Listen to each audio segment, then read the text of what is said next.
and welcome to another episode of the Who Dat Jedi podcast. This is episode 241 for your record book. My name is Aaron. With me, as always, the other members of the Who Dat Jedi podcast, Jedi Council, Fredo and Dave. Hi, guys. Hello. Oh, hola. So, we're not going to talk football. Let's not do that. So what else is going? I decorated for Halloween a little bit. I got some stuff out in my yard. I got chastised by coworkers because, they don't want fall to be here. But anything after Labor Day is fair game. I will say this, and people ask me, it's like, they said, why'd you decorate? Because I got pumpkins out and I've got, projections and I got other stuff. And I was like, when I see the family walk by on purpose every day with their kid to see the decorations and how excited he gets, or today, the other family coming from the other direction walking their kids to the school bus, and they were like, Halloween, Halloween, Halloween. It's like, and my neighbors sit out and watch the projections we have up in our attic window. That's what I just like. I bring some joy to people in my neighborhood, so it's fun. How can you not want fall to come? Because we live in New Orleans. My coworker lives where it's like gets cold in the wintertime, so they're not ready for the pumpkin spice lattes just yet.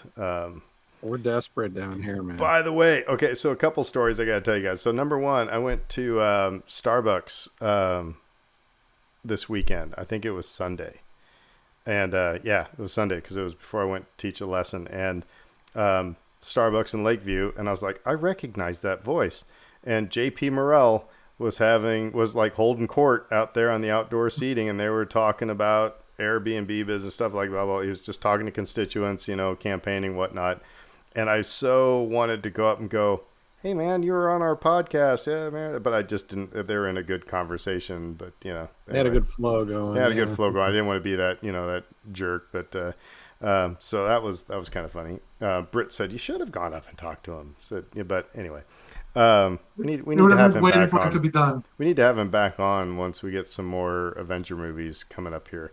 But then the other thing was, remember I mentioned last week that the guy who cuts my hair, about the books. Well, yeah, he does listen all the way to the end of the podcast because he said, all right, I'll make sure that your haircut's not as long next time. So Alan listens. So, that's cool. So I know we have shout out to Alan. Yeah.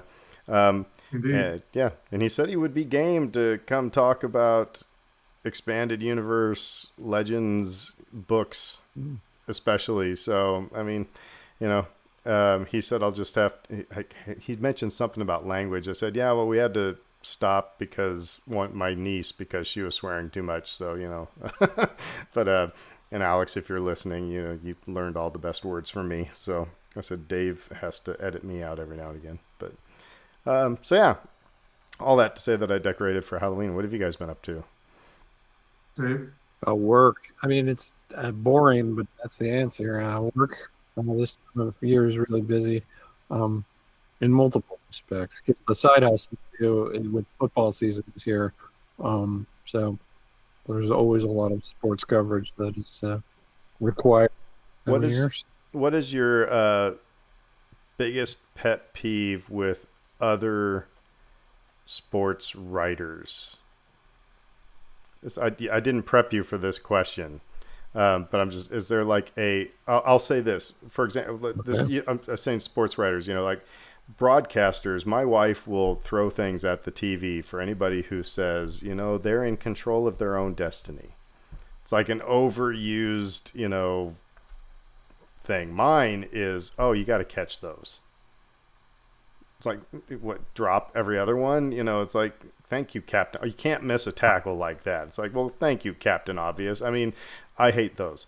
Is there anything when you're reading and as a writer, is there anything that without giving anybody away or chucking them under the bus that you can say drives you bonkers? There are a few things, and they're a little more big picture than that. They're not like specific items, but like the factual inaccuracies. Like if I catch one, now I've got to check every fact in your entire story, right? Because now I can't trust you. Whereas most of the time, you're kind of going on memory. You're kind of going on like, well, I think that's true. Let me check this one because it's really critical to the story, And but with not AI, check this that's other even, you one got to be because even it's more less critical. vigilant. Yeah. Yeah, there's varying degrees of vigilance, right? And so, like, if somebody throws just some blatantly inaccurate thing in there, I'm like, oh God, I can't trust this person. I have to edit every word. Um, and then, like, the other thing is, this is really sort of particular to sports and working on deadline. It's when somebody files a recap and they throw in some like bizarre statistic that you can't fact check quickly, and you're trying to get that thing up on the web as quickly as humanly possible, and you're like, I cannot find this statistic anywhere. They're supposed to like in those situations they're supposed to include that when they file. They're like, here's where I Include the got this reference. stat. But They're supposed to reference things. Wow. yeah, yeah. So those are the two big ones for me. Yeah. Cool. Well, Fredo, what have you been up to? Now I said I ran over a bridge. Oh, that's right. You did. So so last Saturday was the Crescent Connection Bridge run, which was for those of you not in New Orleans. There's a big bridge that connects the East Bank of New Orleans to the West Bank of New Orleans. It's called the Crescent City Connection. So every fall, the people who do the Crescent City Classic do it's a 6 kilometer run, which is about 3.6 miles.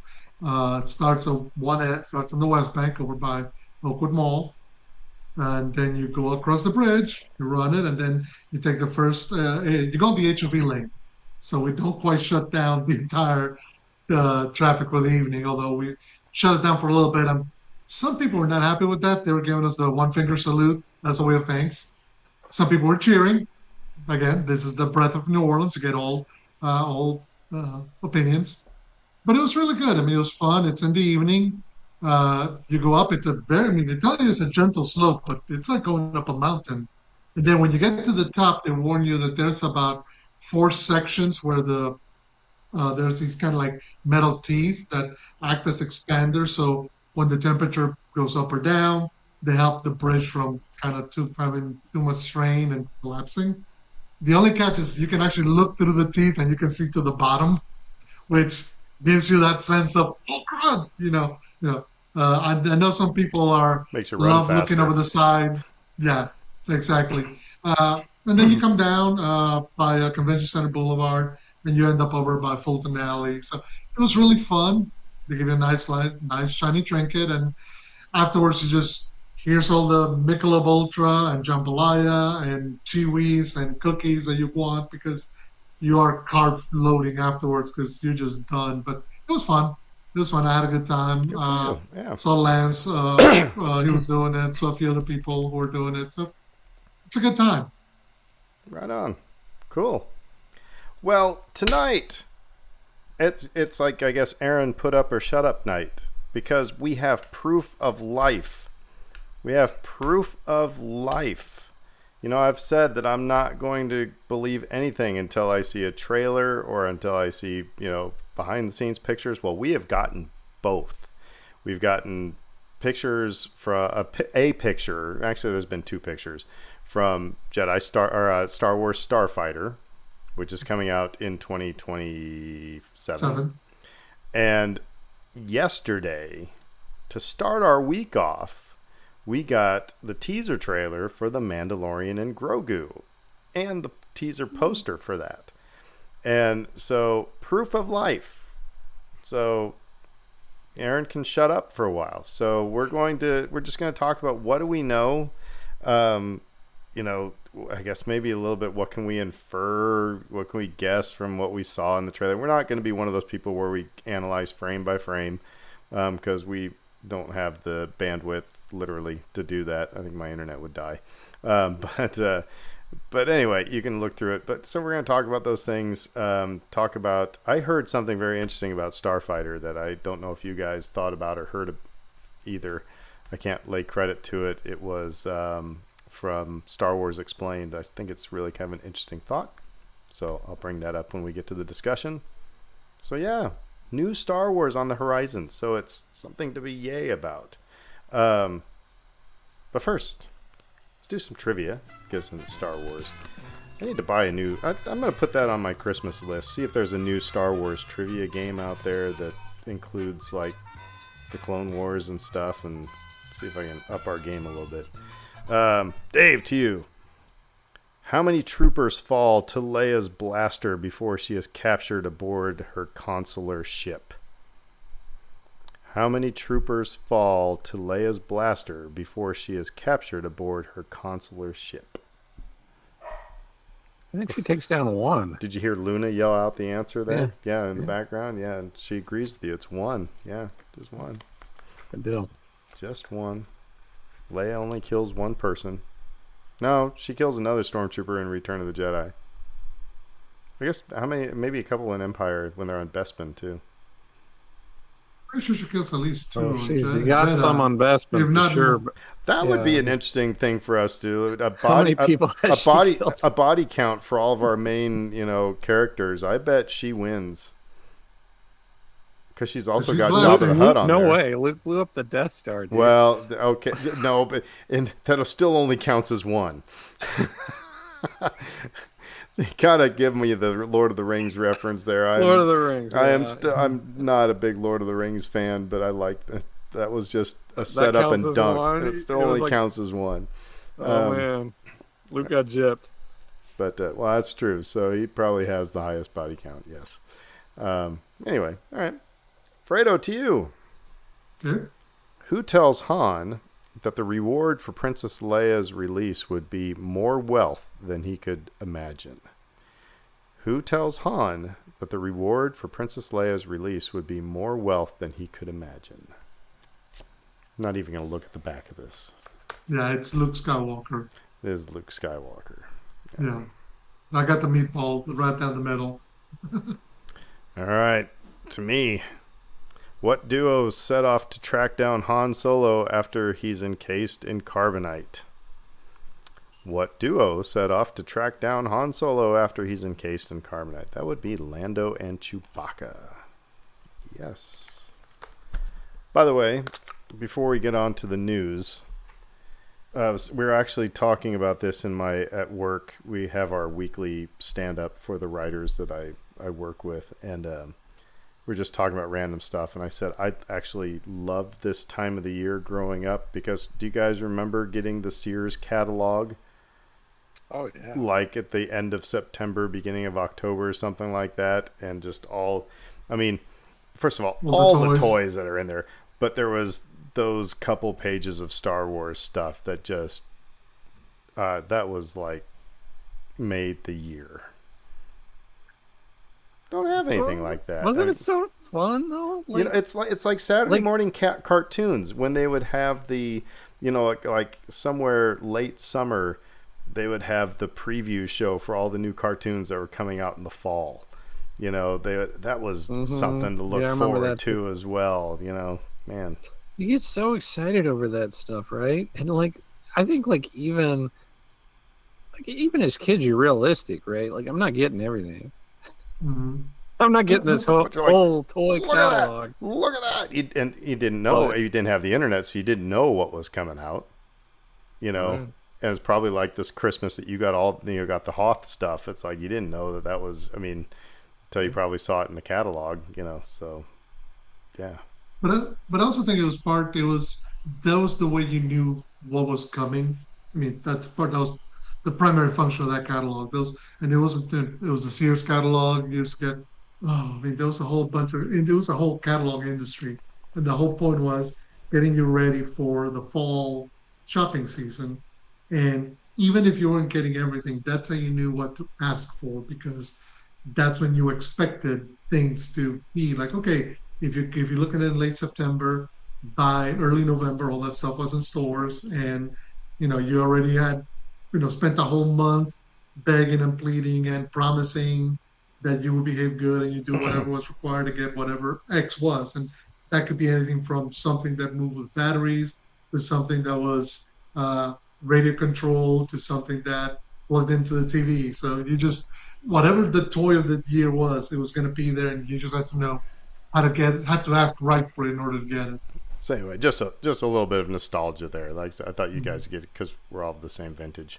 So You know, it makes me think with those catalogs, right? They like my first thought, thinking back to that, was just like, man, those things were thick, right? Like they were yes, like telephone book sized. And so it's just thinking like, man, the printing costs on those things must have been insane, right? But then I started thinking, like, you know, like that seems inefficient today. But now I'm like, well, what with all the like terrible AI bots and noise and ridiculousness that you see online, people are tuning out online, right? So I almost wonder if like a big thick catalog would like actually get people's attention well, yeah, nowadays a little well, bit and better. into your business specifically, Yeah. it's like if you're online, you're getting you know, an ad from this store and a different one from that store, and then one for this same product, and Oh, it's, but here it's like Sears had you hooked, you Yeah, know. you were looking at it all, you were consuming all of it. You had a perfect understanding of what was available, not just like one tiny little segment of that. Had some questions when you got to the lingerie section. But anyway, let's move on to news. again, this is how you find what you wanted for the holiday season, Yeah. and it was for the whole family. So, what do we got So news wise here, Fredo? there's a couple of quick bits of news because really, I mean, the movie discussion is going to be all news and speculation. But first of all, congratulations to Dan Gilroy, who won the fifth of the last of the Emmys for Andor. So he won the 77th Primetime Emmy Awards. I mean, obviously, they already won four at the Creative Arts Ceremony we talked about last week. And then they have been nominated for three of the big awards, which were Outstanding Drama Series, Outstanding Directing, and Outstanding Writing. And this is the one that it won Outstanding Writing for Drama Series, specifically for episode 10, Welcome to the Rebellion, i.e., the episode where Mon Mothma gives her epic speech and Andor comes in and rescues her from getting arrested. I don't even think that's the best one. I mean, I've told you guys, and I think you agree, Andor is the best written Star Wars that we have. Andor season 1 and season 2. It's the best written Star Wars that there's been. I mean, as Mm. far as George Lucas's screenplays, his dialogue was robotic. It didn't. I mean, it was great story to tell, but it was just not told in a great way. Lawrence Kasdan, did a little bit better, but Andor was just on a different level. Um, So I'll mention right quick because they did ask Tony, Dan's brother, about writing for Andor, and he said he apparently, while talking to Variety, he said he had a lot of trepidation going into a Star Wars show. He didn't want to quote unquote F it up, but he took a gamble, like everyone else on the show took a gamble, including Bob Iger. God bless him, and it paid off. So, I mean, it's first of all, it's nice that you get to work with your brother on something like Star Wars, something that the both of you probably grew up with loving. And here's an opportunity to influence and impact it and create something that's going to stand alongside the movies that you grew up idolizing. So that's got to be epic for them. Yeah, it's amazing. You're right. It's because there were several episodes you could have picked out of just season two where you could have gone, that was amazing writing and that was amazing writing. So, and it was going up against some strong competition too. So I'm not going to say that it wasn't deserved. Yeah, no, I mean, what else are you going to say, right? It's excellent. We love it. It's, Still got it's well deserved. Like again, Star Wars never wins the major awards. Writing, this is about as big as it's gotten for Star Wars in basically our lifetimes. I mean, since '77. still got hosed on acting, but Yeah, yeah, yeah. I mean, because there's so many great performances, and I think Tony mentioned that too. I think I saw some quotes from him about that, which is just like, especially in relation to Genevieve, who he said she's just this was such an important role for her, and she crushed it so amazingly, and then like it could be a springboard for her, and yet we're not going to give her the award because it's a sci-fi show or it's silly Star Wars. And it's like, well, she was incredible. I'm not saying she deserved it, over any of the other great actresses that were up for it, but like Yeah, but then you look at the performances from the other people in Andor. It may have been one of those things where, I mean, okay, so let's. They're all so good that it's hard to Right. pick I mean, one. because Denise Goff, whatever, Guff. playing Dedra. God, she just was awesome. You know, Bix. That was another great performance and consistently great from all of it. But I mean, Mon Mothma, Genevieve O'Reilly, she was, especially I remember the very first episode of season 2 where she was, where they're at the wedding, and it was that one shot, and she was, meet somebody and she'd be all smiles and be all, everything's fine. And the minute that they're out of her eyesight, her facial expression changed and you saw the weight and the seriousness. I was just like, it was so subtle, but it was so incredibly powerful. So yeah, she should have won. But And to highlight to that point, I mean, sci-fi in general, but Star Wars in particular, often gets criticized for its lack of quality female roles and opportunities. This was one show where you had Genevieve's performance, Denise's performance, Adria Arjona's performance. I forget what's her name that was blood next to Luthen. So you had all these great performers who were nailing the roles epically and just doing great. And all of them gravitated. They all had their own path. They all had their own storylines. They all intersected, clashed, and went away. None of them necessarily reflected on Cassian's role. It was just they're doing their own things, which again highlights quality writing and solid performances can exist in Star Wars. But it also is hats off to the director, because I think that's another reason why, I mean, Star Wars has not won items like that, because I mean, George Lucas is not a good director for actors to get that. It's just, you're the actor, you should do this. Like, if you don't take your car to the mechanic and then tell him how to, rotate the tires. I mean, so I understand that, but it seems like, actors want that guidance. And so, I mean, you get that performance out of them. I think that has to go into directing as well. So, I mean, let's be fair. George had Natalie Portman for 3 movies, and he managed to probably pull out some of her least powerful performances. I mean, yeah, I mean, it's like Ewan McGregor are incredible actors. I mean, heck, Ian McDermott, yeah. So, we all know, right? We all know that George is just not the best at putting words to paper or dialogue.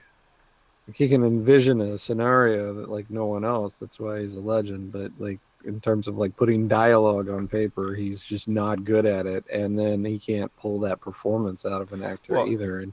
And Gilroy, hands off. Hands up in the air, and I'm clapping because he did so well. And that's the thing, is that it's kind of like, Star Wars is like that really good cheeseburger that you like. It's like, you're going to get getting a wonderful cheeseburger, but then it's like Andor is like you went to a higher end restaurant and got an even better cheeseburger.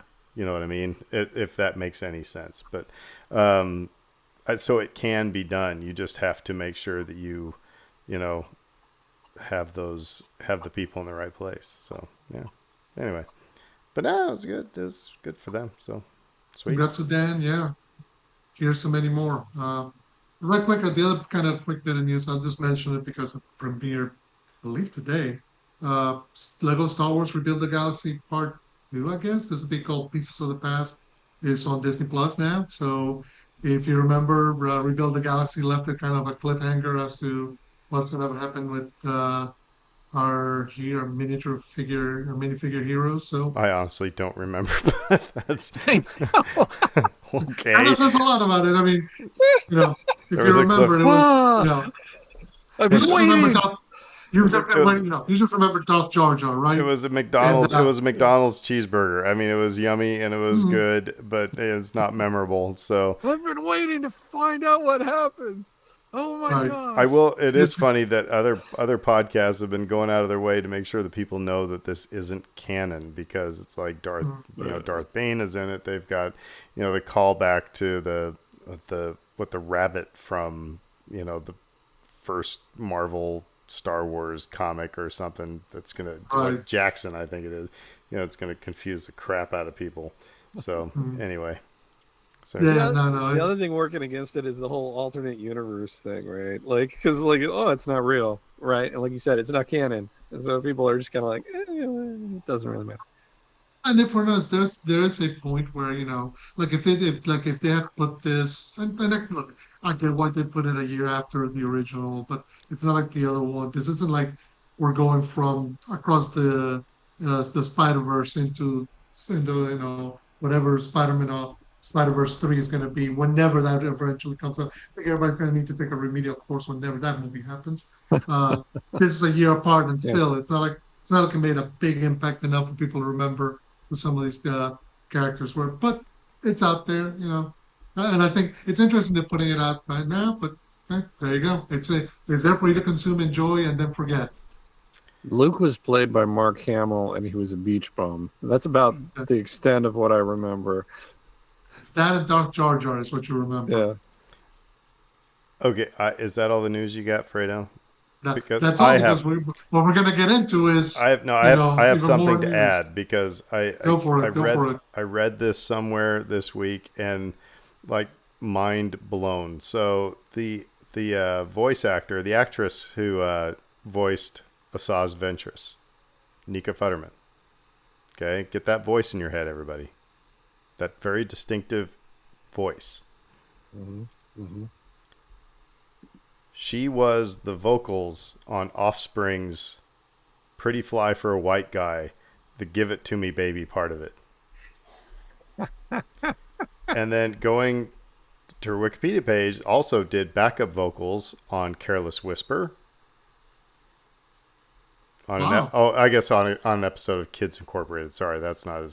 not as Yeah, I interesting. was about to say But that's a 40-year-old song. I don't think she was that old. but the Offspring one, that was like what? And so yeah, so there you go.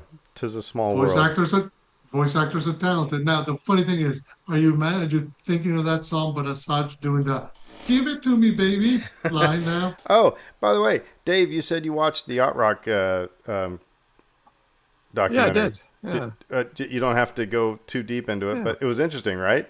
yeah. I know it was like you said. They really sort of dove into some of the technical um, readings of it, and I thought that the fact that the terminology came like 25 years after the fact is sort of like an internet show, and then they were like, okay, everyone just ran with it. Like that's what we call that kind of music now. That's what it is.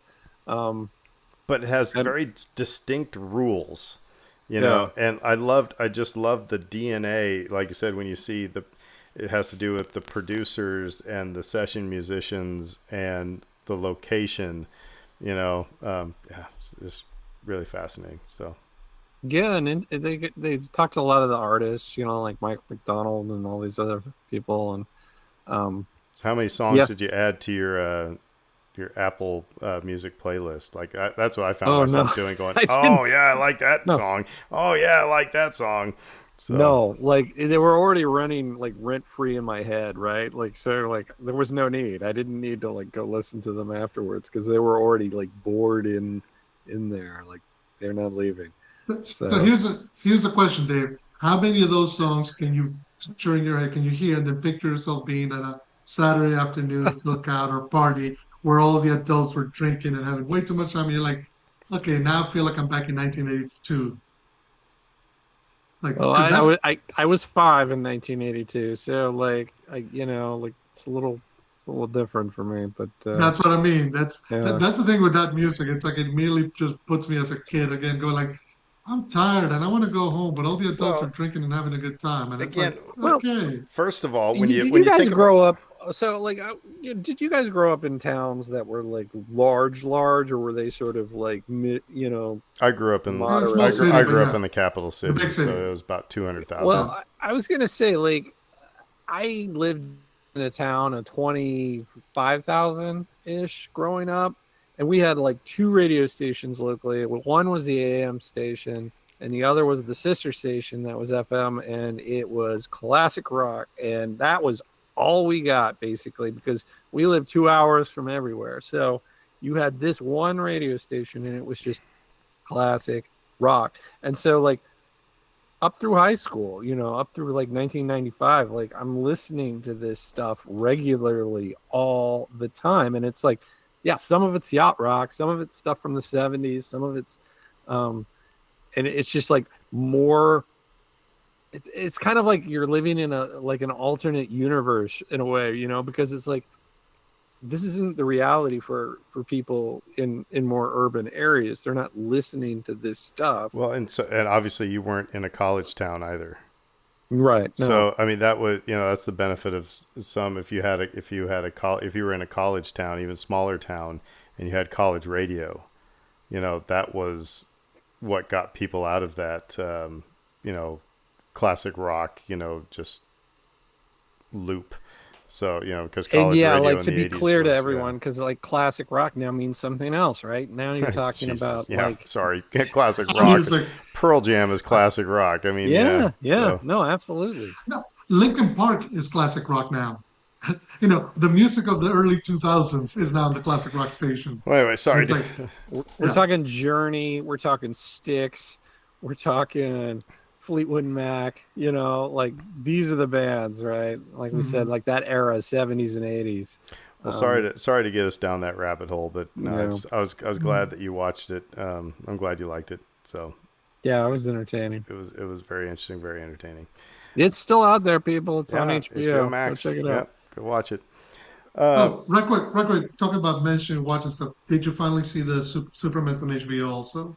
The new one? Did you catch it haven't yet, watched Aaron? Superman yet. No, Okay, that I know that it's out there ready to be watched, and so we'll get that done. okay, Yep. okay, cool. I have homework to do. Yes. Let's talk Starfighter first because Okay. there's probably less to talk about here. What was it last week? Uh, Levy released a picture of Gosling and the kid actor, and they were on Mhm.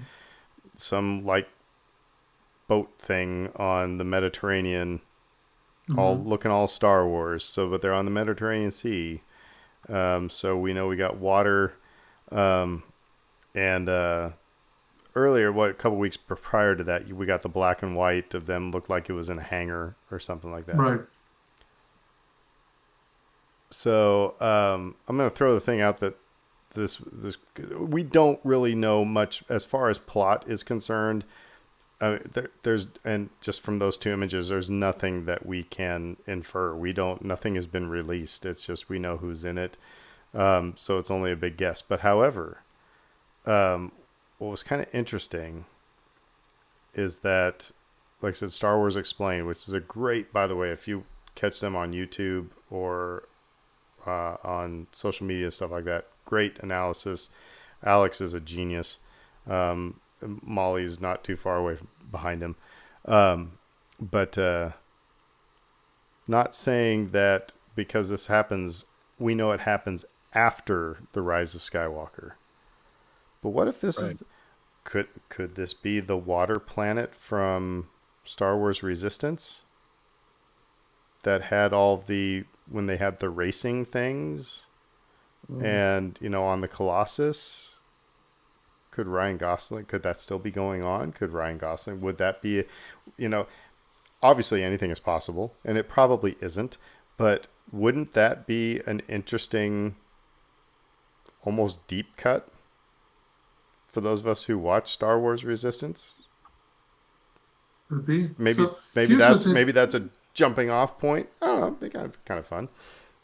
So here, let me give you the Castellan, I three think was bits the of. name of the Castellan. I think it was the name of the planet. But anyway, go ahead, Fredo.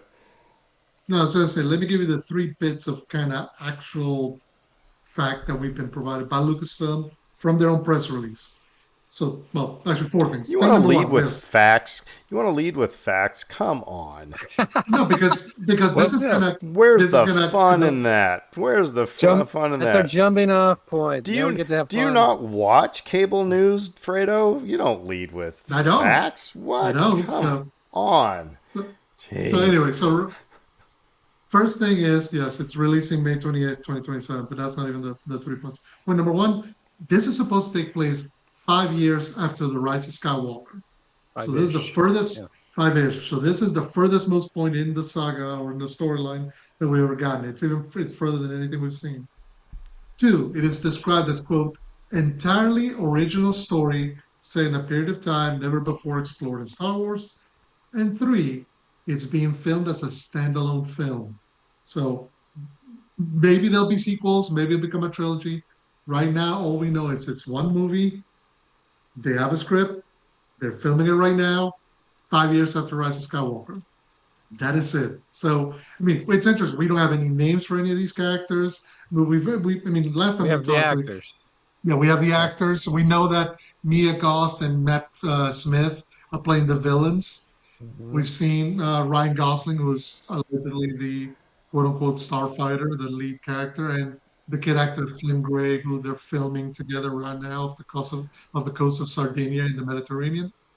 Now, now the interesting thing is when I hear off the coast of Sardinia, you know where that puts me in mind? Naboo. That because remember, Naboo scenes were filmed around Lake Como, Italy. Hmm. So it doesn't necessarily mean that you're going back to Naboo. That doesn't necessarily mean that we're going to revisit old planets. For as far as we know, you're right. This is a nod to resistance because it'd be a good way to bring that back around in a way that kind of gives them some more heft. But that's it. That's where it gets interesting. We know very little to nothing. It's being filmed right now, so we don't even have even an inkling of where they're going for. But obviously, with a name like Starfighter, we're expecting more. Maybe this will be some more akin to the Rogue Squadron movie that Patty Jenkins was trying to do than anything having to do with the Force. We still don't know for sure that that thing's dead and buried either. The Patty Jenkins one. Hmm. Thematically, it's similar, right? It's you're focused in on dogfighting. I think. I mean, like that's what hers was pitched as, and the title of this one makes you think that's kind of where we're headed. We're going to somebody who's a pilot. Um, it's an interesting thought to think about it being potentially tied to resistance, because Ryan Gosling doesn't look anything like Kaz, for example. Um, I'm not sure the age would line up either. Um, Kaz was like really young, and that was set during the Last Jedi time period, roughly. Um, so I could see it being a bit of an offshoot, but probably not featuring any of the main characters from that show. Yeah, no, I don't think it would be Yeah. any. It wouldn't be any characters, but I mean, yeah. Now here's a question that Dave kind of just put in my head. Do you think we'd see any characters from the sequel trilogy appearing, like say Admiral Dameron or General uh, Finn appearing in this in some capacity down the Yeah, line? my first thought was that, honestly. Was I feel what? like I'm sorry. yeah, it just feels like he would make a natural sort of cameo, right? And it's a good way to tie it all in together without making him part of the cast. And I mean, put it this way: it's the kind of thing Oscar Isaac or John Boyega, they're the kind of characters that could act as bridges and also allow you to say because you still also have this Ray sequel movie being made or allegedly, so we don't know what that's being said. Maybe a way to connect this in some way if you want eventually want to bring it all back around. Mhm. Because we don't have a lot more to talk about with Starfighter, Mhm. because literally we don't have anything to go on. Right. And as maybe kind of a segue, because I do have a point to make about the Mandalorian Grogu thing. Let me ask you this: what is it that you and we always talk about? Level your expectations. Right. What is it that you want in general from a Star Wars movie? This movie or just in general? A Star Wars movie. I laid that all out few weeks back on one of our shows. Tease. Somebody should go listen to our older episodes if they want to know that. It's kind of a long list. Let me ask it a different way. Okay. Let me ask you a different way. Fair to say that Rise of Skywalker let you down? Yeah. Okay. Why did it let you down? It didn't give me what I wanted out of a Star Wars. The other thing about that too, like let's say that like it was a disappointing ending. It didn't stick the landing. Yeah, it didn't pay off what we had previously watched, right? So this doesn't have that baggage. This can just be its own story. Just can be. Do it. Right. Yeah, it can just be, right? And it's unlike Solo where they don't have to explain where he got his blaster from. They don't have to explain how Han and Chewie met. They don't have to, there's no they have tos in this. So I guess it gets into the, and I don't, for me, it's something I have to think on because, like, how am I going to know? It's kind of like we talked about with Skeleton Crew. How do I know that this is Star Wars and not just some other sci-fi fantasy thing,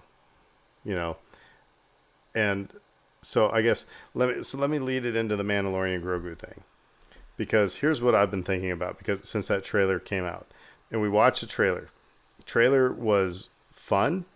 There was a lot of funny Grogu moments. There was a lot of butt whooping by Mando. We saw an AT-AT, get taken down. We saw, things fighting in arena. We saw big ripped, guess it's Rod of the Hutt. We saw. So we all get excited over seeing the things, just like when we saw the Rise of Skywalker trailer. We saw all the things. We saw Rey flip over Kylo's, TIE fighter, and we all cheered over that. We heard the Emperor's laugh and we got all excited about it. And then we saw all these things and it was like we were so excited, and then we all were let down at the movie because I think when it came down to it is the story sucked. Aesthetically it looked like Star Wars, but the story was discombobulated and was awkward. By the way, okay, as a tangent, I've said it before on this podcast. So I went to San Francisco last week, and on the flight, I watched Black Panther 2 again, Wakanda Forever, and I still say that is exactly how they should have handled Princess Leia in The Rise of Skywalker. They should have opened with the fact that Leia has died off screen and deal with people's grief and make that part of Rey's story or whatever it might be, and you don't have the clunkiness of all that stuff. I digress.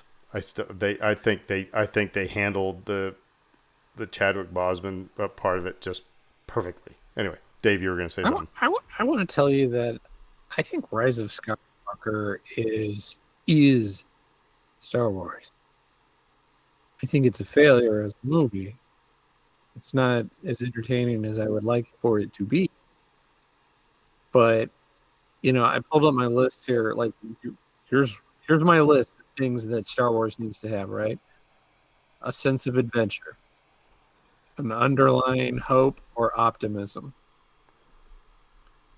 Beauty in the form of primarily big, gorgeously conceived shots, but sweeping John Williams scores, impeccable set and costume design, et cetera, right? Political messaging. And then bonus points for space western, lived in universe, hero's journey, all that stuff.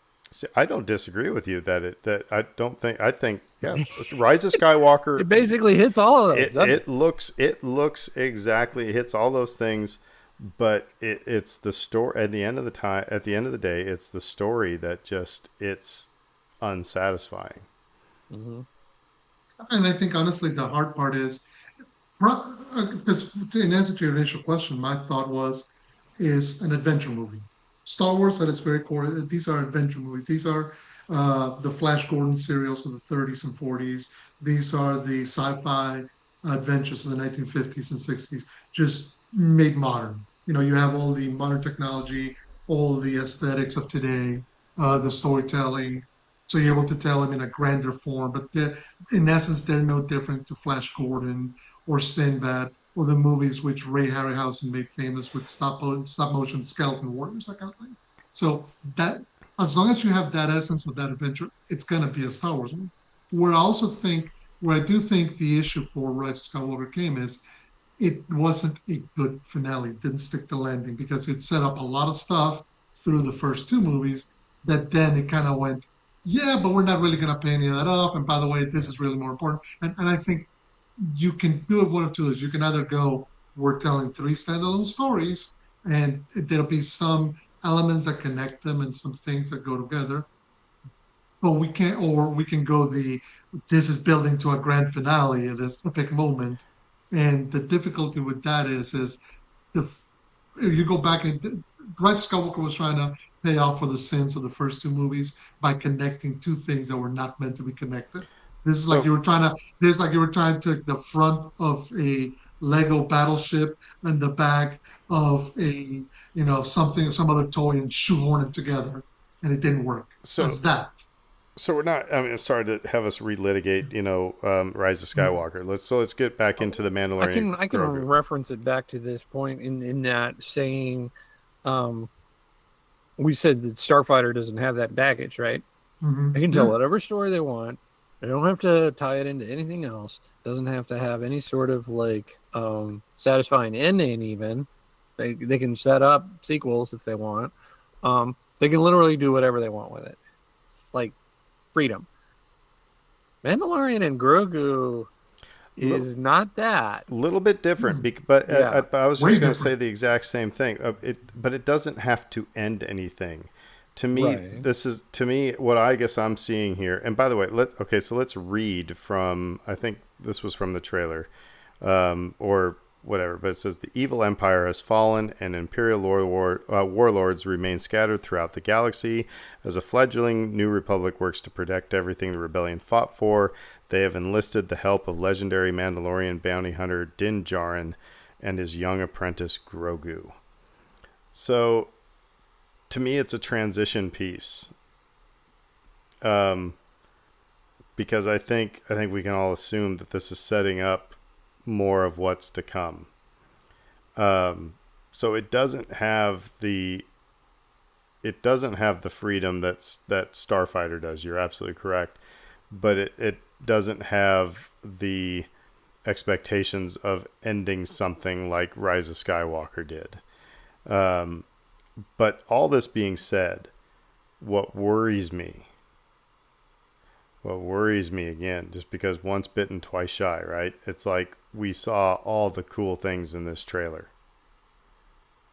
but there was so many cool things. It's like, is there going to be a cogent storyline that is going to be intriguing and have me gripping the arms of my chair at the theater, you know, like Solo did when I was kind of negative Nancy about Solo, you know, and they won me over because that story was good. It was, had me hooked.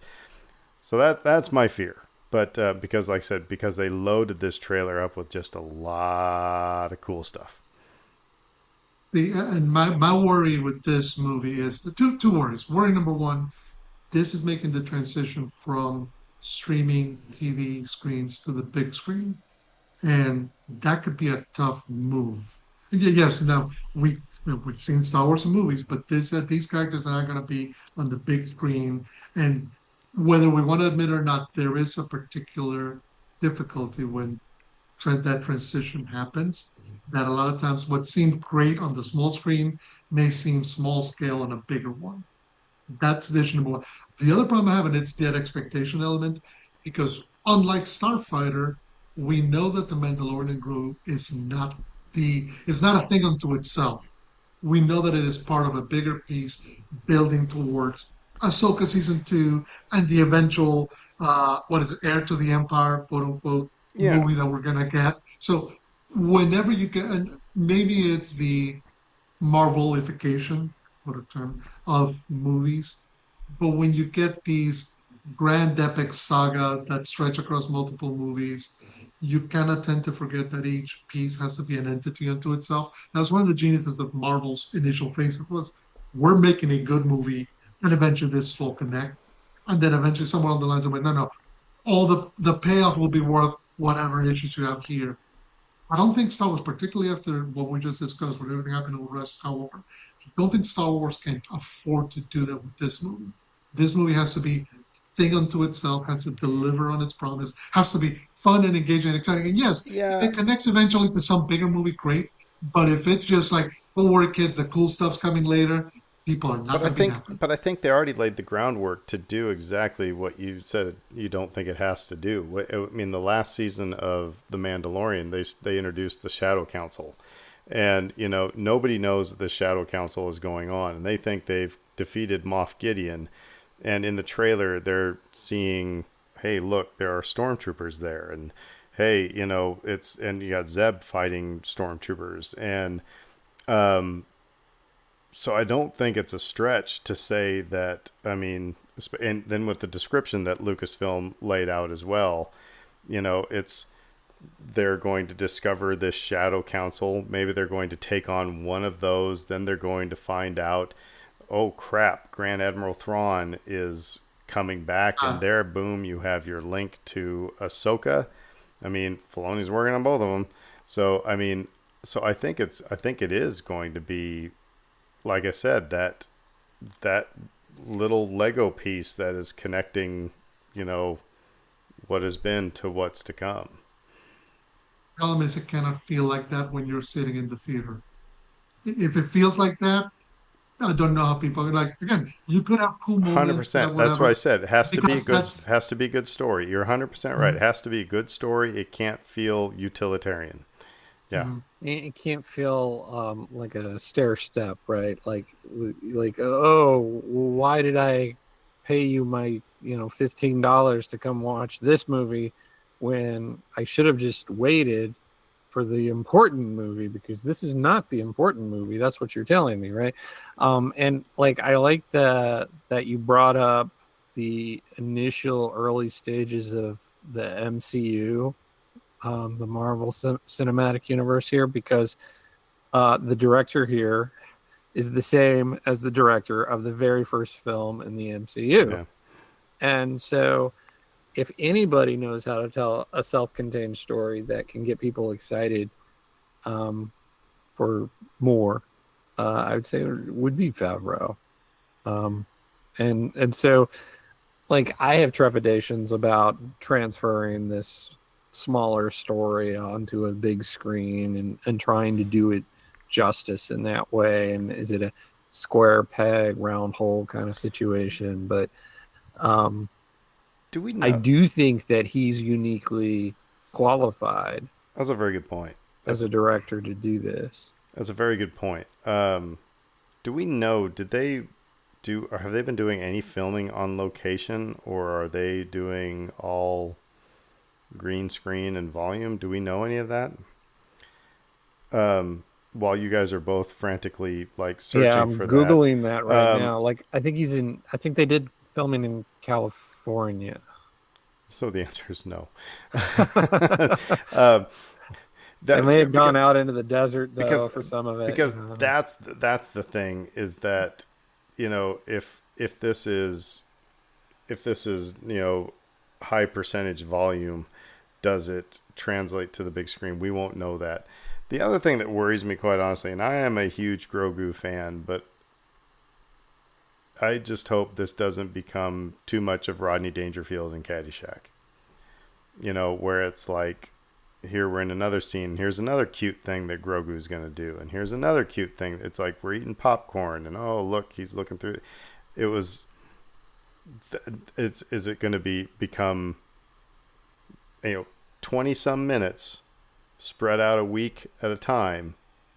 It'll be interesting to see what the reaction is to Grogu in 2 to 3 hours of sitting in your seat. Are people going to be tired of that?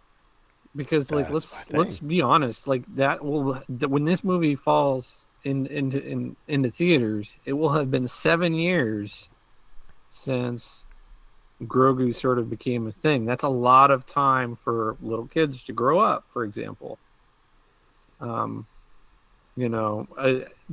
a concern, I think, is like, did you miss the boat? Should you have made this movie 2 years ago or something?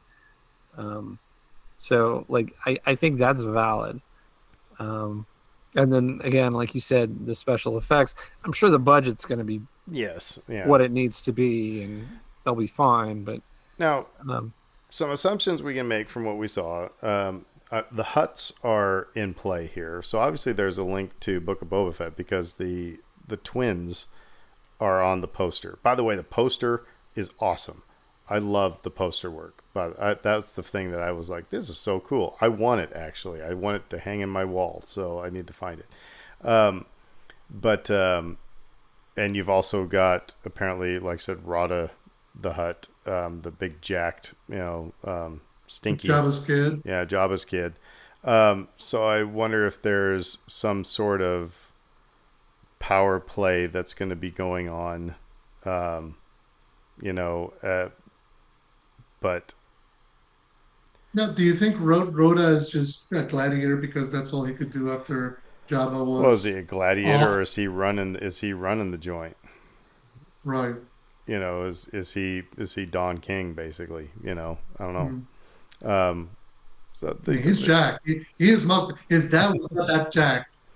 these are things, like I said, these are things we don't know, except there was some Hutt insignias in the trailer as well.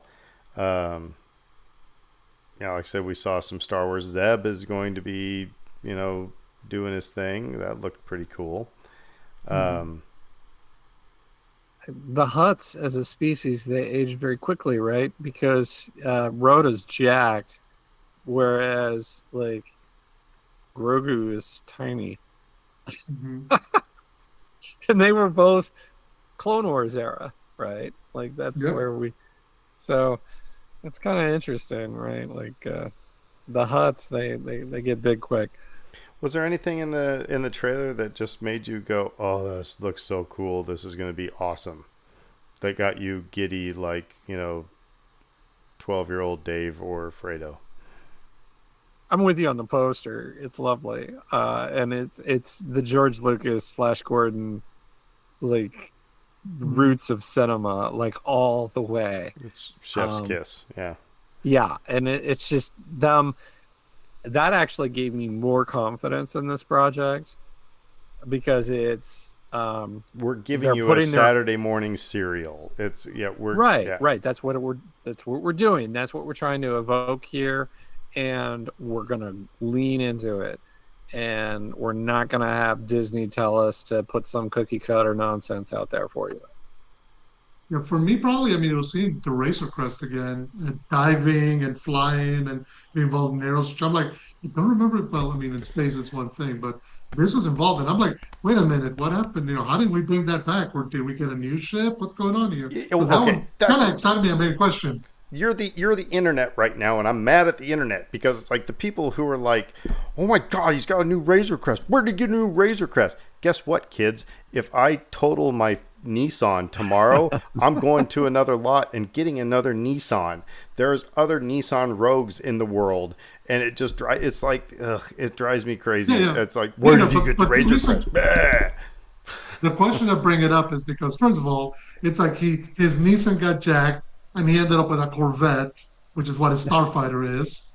But yet he's going out. And remember, the function of the Razor Crest was when he was a bounty hunter for him to capture and bring back his bounties.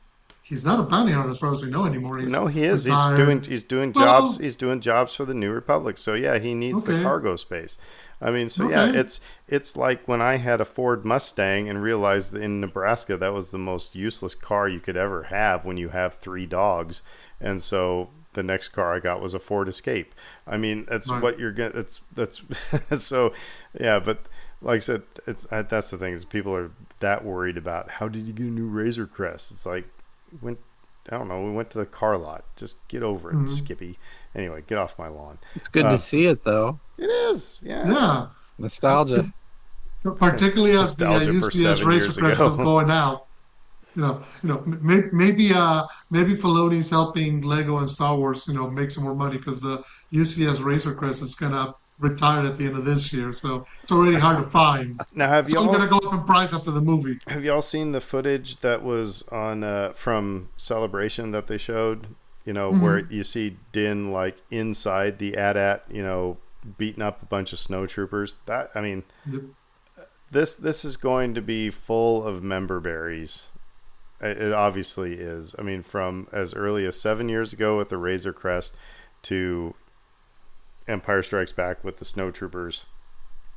So, like you said, I agree with you, Dave, that there's no one better suited to create a movie that can be self-contained like Jon Favreau. But like I said, what he has shown us in the Mandalorian is that he loves his member berries. So that's the other thing. I really don't want it to be a bunch of fan servicey Hey, callback stuff. hey kid, this is cool. Remember this? Hey kid, Yeah, this is cool. Yeah, but yeah. It's good to see Zeb too. We didn't really talk about yeah, Zeb. We're well, big Rebels fans here. And we get to see him in action too, not just standing around in a spaceport somewhere. and he's going to Actually, be in Ahsoka season 2. Hmm. That's been confirmed, I believe. So again, that's why this is going to be a link to Ahsoka season 2. Which again, this goes back to that point I was making about connecting this Ahsoka season to the future heir to the Emperor movies. Like again, you're right. I can't, a director like Filoni, I mean, Favreau knows how to make a self-contained, intelligent, coherent single-story movie, and this is what this needs to be.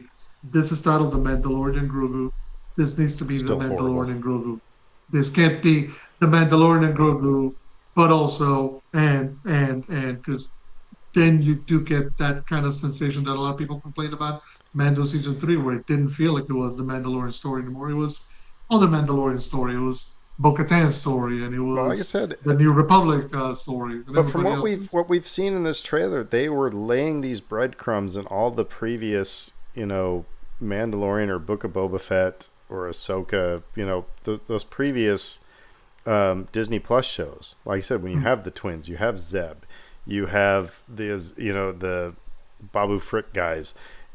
All these things are, they did lay those breadcrumbs so that this movie will make sense, Right. and I think link to Ahsoka without being too clunky.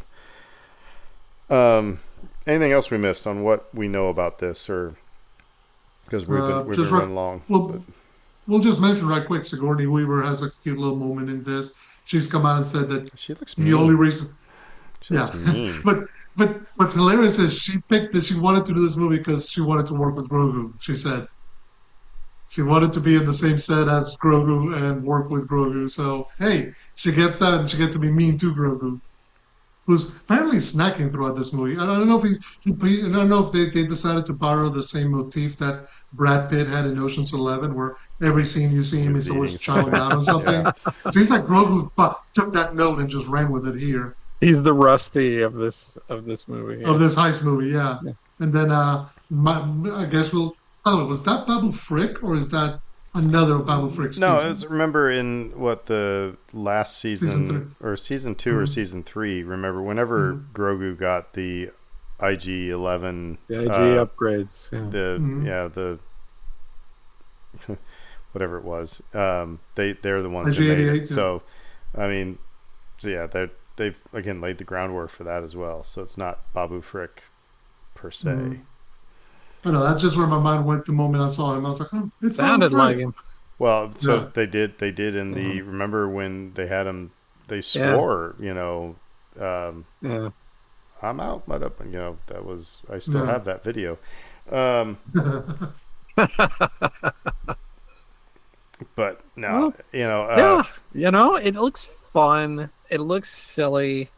If you don't like silly in your Star Wars, you don't like fun and campy, then but I don't again, know. I don't Maybe know. you are gonna. It might not be silly in camp. We might have seen those parts as kind of like, hey kids, remember Grogu? You know, and it's like Yeah, they that's could kind just of be trying to market it that way. so it's like maybe the story is a little bit more, but yeah, I mean, but Star Wars has always had a little bit of camp in it. So I think they're telling on themselves with the poster, right? Like they have to be. I think like that's what they're going for. It's Flash Gordon. It's gonna be wacky adventure time with laser blasts and hijinks and fun and weird aliens and fun. And serialized probably, but like, you know, maybe not for the purposes of a true sequel, but more for the crossover film and Ahsoka and all that. So yeah, no, I'm in because of it's mostly the poster. I mean, it really, like you said, like I think they're telling on themselves. I think they're saying like this is what we're going for here, and I'm like, well, cool, yeah. If you can do something that's a little bit different, but still captures those important pieces of Star Wars that we agree like you need this, you need this, you need this. If they hit all those points, and but they do give us something a little different, then I think I'm going to be happy. the teaser trailer is always just to get you, Images. hey, there's a movie coming, kids, and to get you excited. It's supposed to be 100% sugar, you know. The next trailer will be the one that will tell us a little bit more.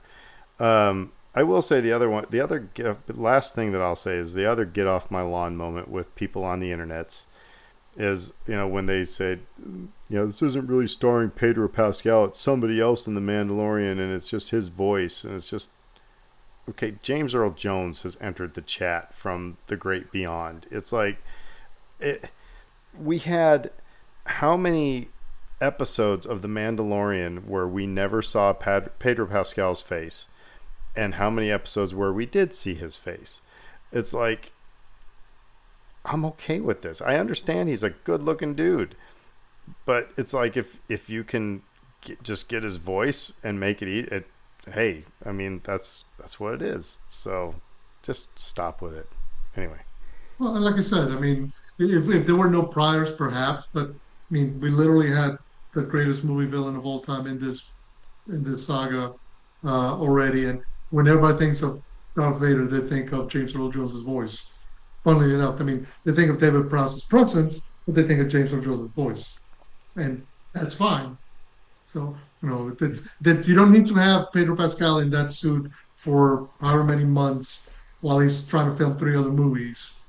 You know, in order to make this actually be him, he'll In be the fine. in the special edition of Return of the Jedi, 4 different actors portray Darth Vader. Right. Because even David And Prowse that's is not, not this. yeah, and there might even be a stunt guy at some point too that we're not Right. even like aware of, you know, that filled in for David Prowse. So It's true. yeah, so it could be more than 4, but 4 that we're aware of, right? Right. Well, all right. Fun. It's fun to have new Star Wars on the horizon, isn't it? And not coming on TV. It's going to be, you know, in the theater. Something to look forward to. This might have to be a group outing for us all, our families and whatnot, to see this, you know, these movies together. That'd be kind of fun. So, anyway, but Thursday night showing, maybe. Yeah. let us know what you think if you see us at the barber shop or on the street corner or, you know, online. But until then, we will say who dat? Who dat? And everybody have a fantastic week. McConkey.